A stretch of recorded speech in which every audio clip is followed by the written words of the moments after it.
Hryggleysingjar. Dýrum má skipta í tvo meginhópa, hryggdýr og hryggleysingja. Mikill meirihluti dýra tilheyrir seinni hópnum.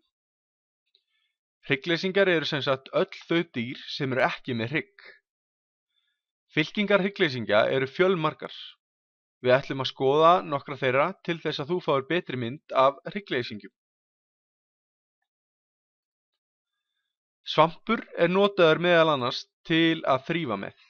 Nú til dags erum við eflaust flest með gervisvamp til að þrífa, en það er hægt að nálgast fyrir meiri pening alvöru svamp.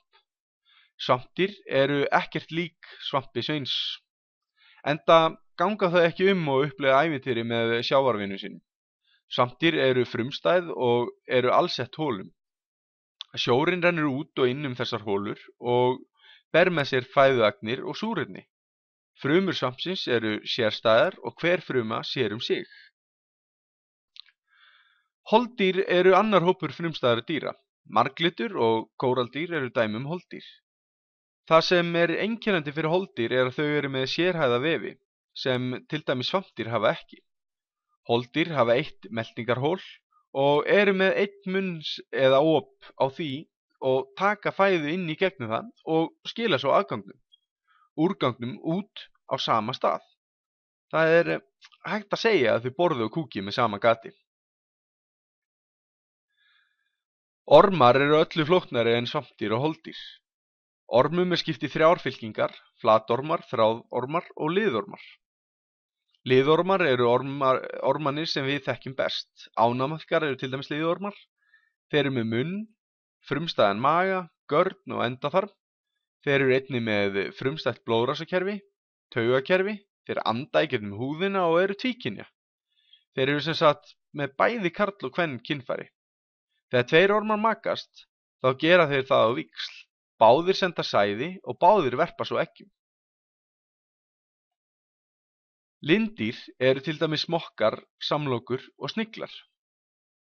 Þeir eru linir eins og nafnið gefur til kynna en eru stundum með harða skel sig eins og sjá má hjá sniglum. Snigla þekkjum við öll, hægfara með kuðungskel á bakinu. Samlokur eru til dæmis hörpuskel og kræklingur. Linddýr með harða skel utan sig. Smokkar eru til dæmis kolkrabbar en þeir eru með mun þróaðra taugakerfi og geta hreyft sig miklu hraðar og eru einnig ekki með neina skel. Liðdýr er fjölmennasta fylking dýra. Í raun svo fjölmenn að það eru til langt fleiri tegundir af liðdýrum heldur en öllum öðrum fylkingum dýra samanlagt. Við erum að tala krabbadýr, margfætlur, áttfætlur og skordýr. Þetta er víðfeðmur og fjölbreyttur hópur. Humar, kónguló, sporðdreki og húsfluga eru öll liðdýr. Áhugaverðar staðreyndir eru óteljandi og það er erfitt að velja en ég ætla að benda þér á að skordýr eru með opið blóðrásarkerfi.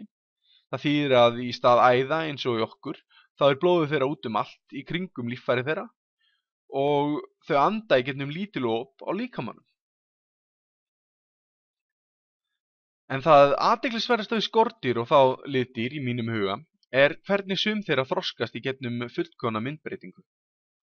Sum skordýr verpa eggjum sem síðan klekjast og út kemur lítið dýr sem stækkar svo og dafnar og verður að lokum fullvaxta. Þetta nefnist ófullkomin myndbreyting. En fiðrildi til dæmis verpa eggi sem úr kemur lifra sem þroskast og myndar sig púpu sem síðan fullvaxið fiðrildi kemur út úr. Þetta kallast fullkomin myndbreyting. Að lokum skulum við skoða skrápdýr, en ígulker og krossfiskar eru dæmi skrápdýr. Krossfiskur er margt merkilegt dýr. Krossfiskur er rándýr og býr yfir þeim ofurkrafti að ef hann missir útlim, þá vex nýr í stað þess sem hann missti. Hér höfum við nú stiklað á stóru hryggleysingja, sem eru eins og þú eflaust áttað þig á, mjög fjölbreyttur hópur.